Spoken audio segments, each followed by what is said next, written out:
400కే LPG gas cylinder ఇస్తా అన్నారు.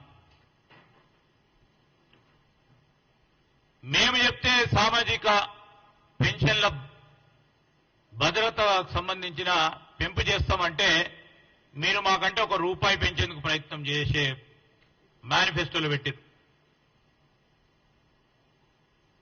మేము రైతు భరోసా అంటే 10 సంవత్సరాలు మీరు చేయని అంశాన్ని దాని విషయంలో ఆర్థిక సహాయం పెంచుతామని రైతు బంధు ఆర్థిక సహాయం పెంచుతామన్నారు. రాష్ట్రంలో మీరు చెప్పింది 93 లక్షల బీపీఎల్ కుటుంబాలకు ప్రతి ఒక్కరికి 5 లక్షల విలువైన జీవిత బీమా పాలసీ ప్రభుత్వ ప్రీమియం కవర్ చేస్తుందని చెప్పింది.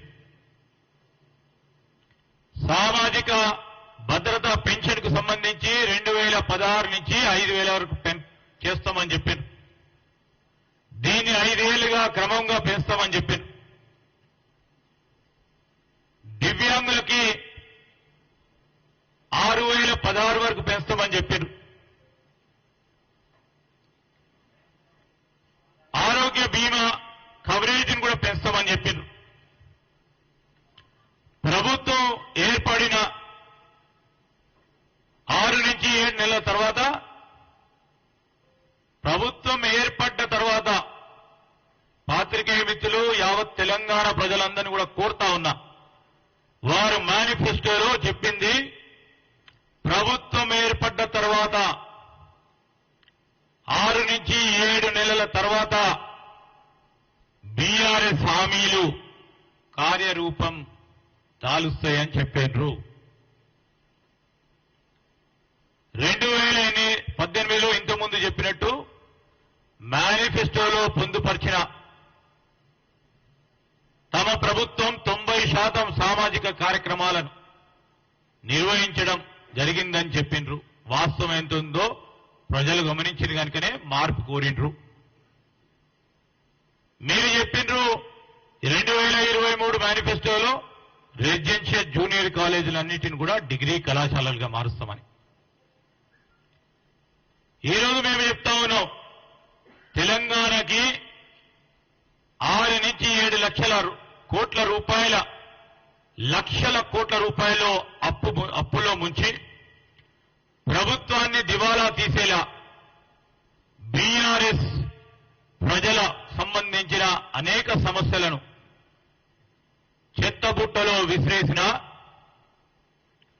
ఆ ప్రభుత్వం ప్రజలకు సంబంధించిన వారి సమస్యలన్నిటిని కూడా చెత్తబుట్టల విసిరేసిన తిరిగి ప్రజలు వారిని చెత్తబుట్టలో బీఆర్ఎస్ పార్టీని విసిరేసిన ఇంకా ఆలోచన లేకుండా మాట్లాడుతా ఉన్నారు. మేము ఇంతకుముందు అడిగినాం, ఇవన్నీ కూడా చెప్పి సరే 30 రోజులకే 25 రోజులకే మీరేదో ప్రభుత్వాన్ని మేము గుంజుకున్నట్టు, అక్కడ ప్రజల తీర్పే లేనట్టు, అక్కడ ముఖ్యమంత్రి గారు కూర్చుంటే రేవంత్ రెడ్డి గారు పోయి ఆయన తోసి కూర్చున్నట్టు,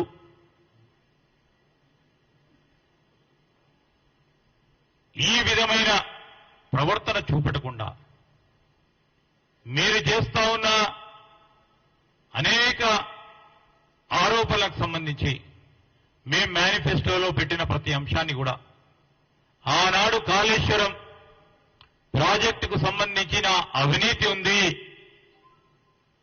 మేనిఫెస్టోలో చూడండి జ్యుడిషియల్ ఎంక్వైరీ చేస్తామన్నాం. ముఖ్యమంత్రి గారు గాని సాగునీటి మంత్రి గారు ఉత్తమ్ కుమార్ రెడ్డి గారు కూడా ఈరోజు జ్యుడిషియల్ ఎంక్వైరీ వేయటం జరిగింది. మీరు చెప్తా ఉన్నారు ప్రజలకు సంబంధించిన తలసరి ఆదాయం పెరిగిందని. ఈరోజు ప్రజలకు సంబంధించి తెలంగాణ ప్రజలకు సంబంధించి తలసరి ఆదాయం పెరిగితే ఇంకా 1 కోటి కుటుంబాలు దారిద్ర్య దిగువ రేఖన బీపీఎల్ కింద ఎలా ఉంటాయి? మీరు వీటన్నిటి విషయంలో ప్రధానంగా ఆలోచన చేసి ముందుకెళ్లాల్సిన సందర్భాన్ని కూడా గుర్తు చేస్తా ఉన్నాం. ఈరోజు మీ అందరికీ కూడా తెలుసు, పార్లమెంట్ ఎన్నికల తర్వాత బీఆర్ఎస్ పార్టీ అడ్రస్ గల్లంతైతుందనే భయాందోళనతో పార్టీని రక్షించుకోవాలి, ఆ కుటుంబాన్ని రక్షించుకోవాలని చేస్తా ఉన్న ఈ తంటాలు ప్రయత్నాలు ప్రజలు గమనిస్తా ఉన్నారు. మీరు రిలీజ్ చేసిన ఈ బుక్లెట్ వల్ల బీఆర్ఎస్ పార్టీ తన పరువు తాను తీసుకున్నట్టు కనబడతా ఉంది.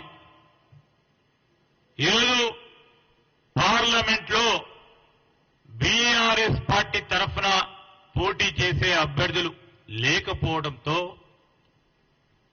ఏ విధమైన ప్రయత్నం చేస్తా ఉన్నారు, ఏ విధంగా మాట్లాడుతా ఉన్నారు, భ్రమించి మాట్లాడుతా ఉన్నారు, ప్రజలందరూ కూడా గమనిస్తా ఉన్నారు. ఈరోజు తెలంగాణకు సంబంధించిన శాపం, పాపం, కోపం ఈరోజు బీఆర్ఎస్ పార్టీ. అందుకోసమే జనం కూడా అసెంబ్లీ ఎన్నికల్లో వారిని పీకి పక్కన పెట్టిండ్రు. ఓటమి డిప్రెషన్ లో అధికారం మా దగ్గర లేదు అని అసహనంతో మీరు ఈ ప్రచురణలు చేసి ప్రజలకు వద్దకు వెళ్దామనే ప్రయత్నం ఈరోజు మేము చెప్తా ఉన్నాం. దేవుడు మా పట్ల ఉన్నాడు, ప్రజలు మా పట్ల ఉన్నారు. తెలంగాణకు సంబంధించిన పేదవారి ముఖాల్లో, సామాన్య ప్రజానికాని ముఖాల్లో ఈ 5 సంవత్సరాల కాలం పాటు ప్రతినిత్యం చిరునవ్వు చూడాలని చేసే మా ప్రయత్నంలో మీరు ఎన్ని ఇబ్బందులు పెట్టినా, రాబోయే కాలంలో మీరు ఎన్ని అవరోధాలు సృష్టించినా ఒక ప్రణాళికబద్ధమైన కార్యక్రమం తీసుకుంటున్నాం. ఆర్థిక క్రమశిక్షణతో మేమిచ్చిన, ప్రజలకు చెప్పిన గ్యారంటీలు, మా మేనిఫెస్టోలో పొందుపరిచిన అనేక హామీలని తప్పకుండా అమలు పరుస్తాం. 100 రోజుల్లో గ్యారంటీలకు సంబంధించి అమలును ప్రారంభోత్సవం చేస్తామని మేమిచ్చిన మాట పైన నిలబెట్టే అంశంలో ప్రజలకే ఒక ఉదాహరణగా నిలబడి 2 గ్యారంటీలను 42 గంటల లోపలనే అమలు చేయడం జరిగింది. ఈరోజు మేము అడుగుతా ఉన్నాం టీఆర్ఎస్ పార్టీ వారిని, ఎందుకయ్యా ఇంత తొందర?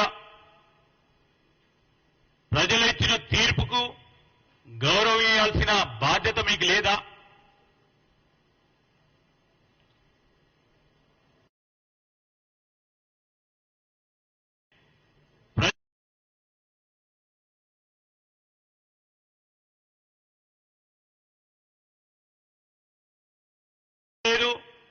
ఎందుకు చేయలేకపోయినావు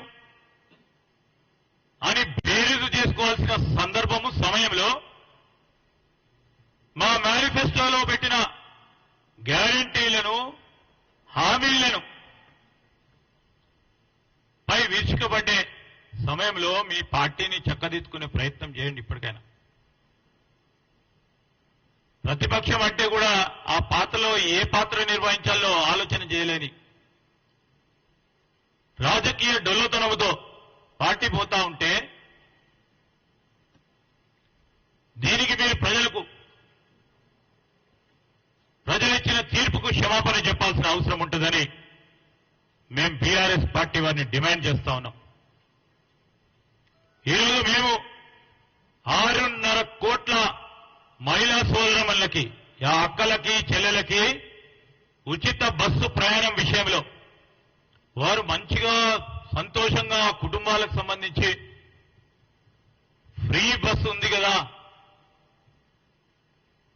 అని ఒక ధైర్యం, ఒక నమ్మకం ఈ కాంగ్రెస్ పార్టీ కల్పిస్తే, ఆ నమ్మకాన్ని, ఆ ధైర్యాన్ని వమ్ము చేసే ప్రయత్నంలో కొంతమంది మరి టీఆర్ఎస్ నాయకత్వం కూడా కొంతమంది ఆటో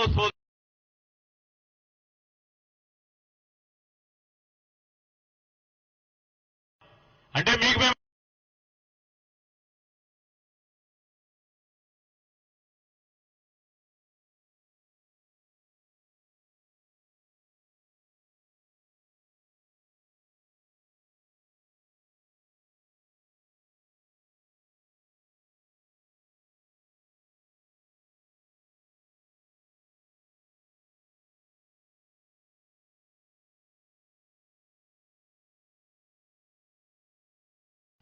అన్ని ఆలోచన చేసే మా మేనిఫెస్టోను తీర్చిదిద్దడం జరిగింది. దాన్ని అమలు పరిచే ప్రయత్నంలో కార్యక్రమంలో ఏ ఒక్క నిమిషం కూడా నిర్లక్ష్యం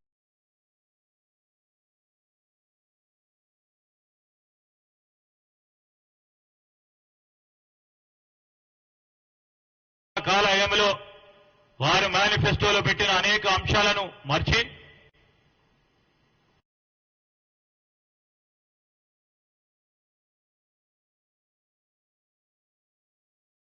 ఒకసారి 420 ఇంటూ 2 సార్లనా 3 సార్లనా వారు ఆ టీఆర్ఎస్ పార్టీ వారు అని ఆలోచన చేయాలని ప్రజలందరినీ కూడా కోరుతూ ఈరోజు ఇప్పటికైనా మీ వ్యవహార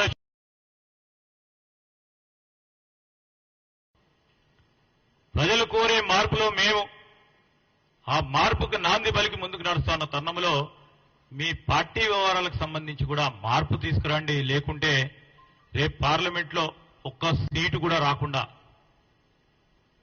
నామ రూపాలు లేకుండా పోతుందని ఈ ప్రజలందరూ కూడా భావిస్తా ఉన్న తరుణంలో మీరు ఈ వ్యవహారంలో మీరు ఆలోచన